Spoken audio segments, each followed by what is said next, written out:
our body, our soul, and our spirit, because the scriptures come to life.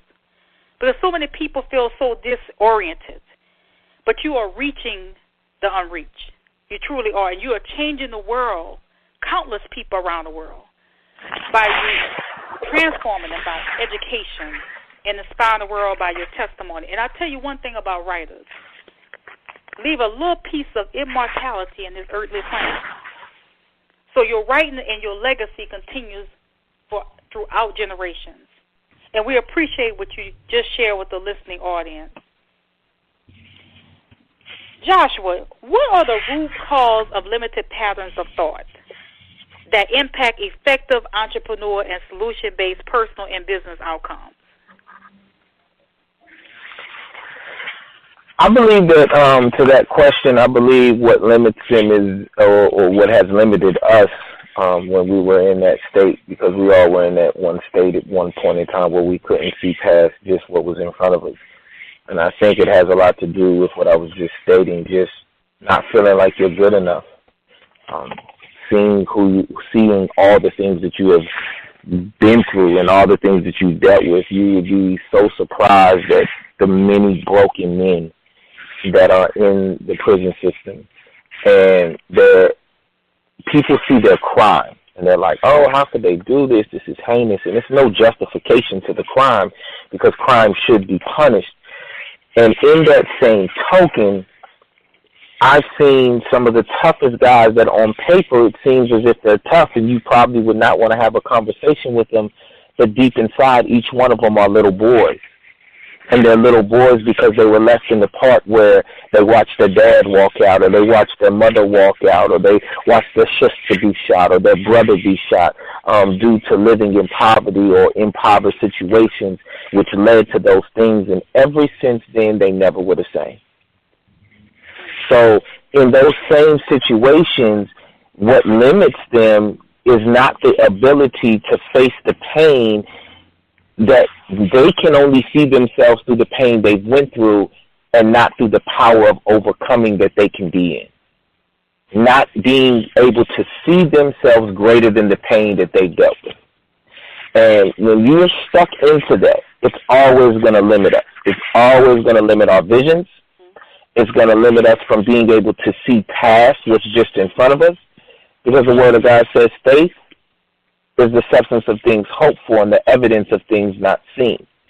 So my book writing, being on a great show such as yours, and being able to have a business and being able to have these things, and mind you, I've only been out of prison not even 9 months. So all of this is not by chance, but all of this is because faith is the substance of things hoped for and the evidence of things not seen. I had faith in God to continue to do the work that He needed to do in me by being obedient, so that I can be in the position that I'm in now, to not glorify Joshua Proby, but to glorify the Christ in Joshua Proby. Because if you don't see Christ in me before you see me, I failed. So the limitations come in when we see the pain more than the success that God has already destined us to have, as long as we are leaning upon His unchanging hand. And Joshua, you are truly breaking the gridlock in people's lives. You are getting to the root underlying cause of the issue. You are showing people sometimes it's not totally about your father walking out. You have gotten to the issue of the situation. And so we appreciate you sharing this with the listening audience, because that reflection speaks volumes.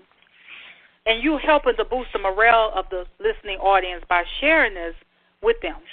Because the people have to realize that God has given us covenant blessings. Covenant blessings for our healing, covenant blessings for the blessings that He has in our lives. We have to stand on His promises. And so that's truly what you have stood on His promises. But when we look at fear of the unknown, fear paralyzes us. Fear crippleizes us. So we want to go and emancipate the minds of the people. We're trying to change the minds of people so they can look at things from a different perspective. so you can have these clear goals and be intentional and watch the language that you speak out of your mouth.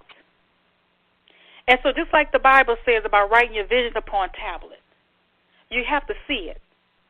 Mm-hmm. But God has a way that he can emancipate us from being prisoners of ourselves. No matter how old you are or how many setbacks you have in your life, you can still reach your dreams. Mm-hmm. And when you look at Paul, written those books while he was still in prison. Mm-hmm. He was still able to write and allow God to use him and speak through him.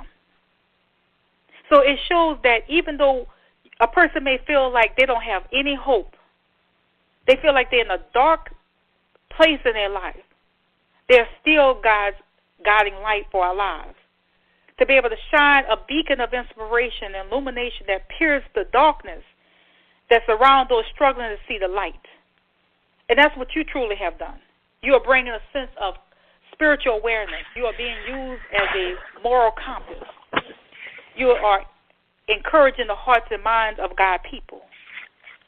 It is truly commendable. Truly it is. Thank you. Thank you. Thank you so so much. You are so very welcome. Thank and Joshua, I'm aware that you are committed-minded, professional, performance-driven, extremely energetic man of God, producing your own unique work, and you have such a compelling vision.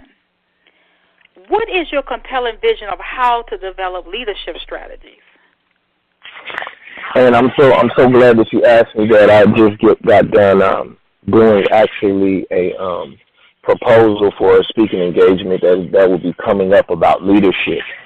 And we have so many different examples of being leaders, Christ being one of those, especially for me, as I said, Dr. King, my pastor, and many other great leaders that many of other individuals have gravitated to. So I've always been the one to understand that I can see the word leadership and I can identify how somebody else's leads, but at the same time, I still have to understand how to be a leader myself and a leader for what God has placed me to be a leader for. And the breakdown of leadership, I had logical evaluation, attentive decisions, elevating responsibility, shouldering humility, inspiring powerful success. So when individuals can begin to see leadership in each one of these words and begin to break things down, it's like, okay, I may be a leader over a ministry. So how am I being illogical about this? How am I taking proper evaluation? Am I being attentive to the individuals who are around me? Am I making the decisions that are allowing people to be elevated? Am I being responsible with what I have? Am I shouldering humility? That's one of the key things, because we can get so high up the ladder sometimes that humility gets thrown out the window, and then we have disguised pride. And when we have disguised pride, many people can see that, although you can't see it, and you're forgetting that you're not shouldering the humility that needs to inspire others to be powerful with their success. So that's what leadership is to me, and that's the way that I strategically, God has allowed me to it just come over me, and I was just so excited when it came to me, because it's like everybody just doesn't get the quick teachings. Sometimes you have to speak to people where they're at, and sometimes people understand things better when they're broken down. So when you break those things down and you allow people to understand this is what embodies leadership, then it allows people to pinpoint specifically where they're strong at, where they're weak at, and properly fill those areas so that they too can be a leader over many things that God has blessed them to be able to lead over. That's truly great what you share with us today. But we have to lead with objectives in mind.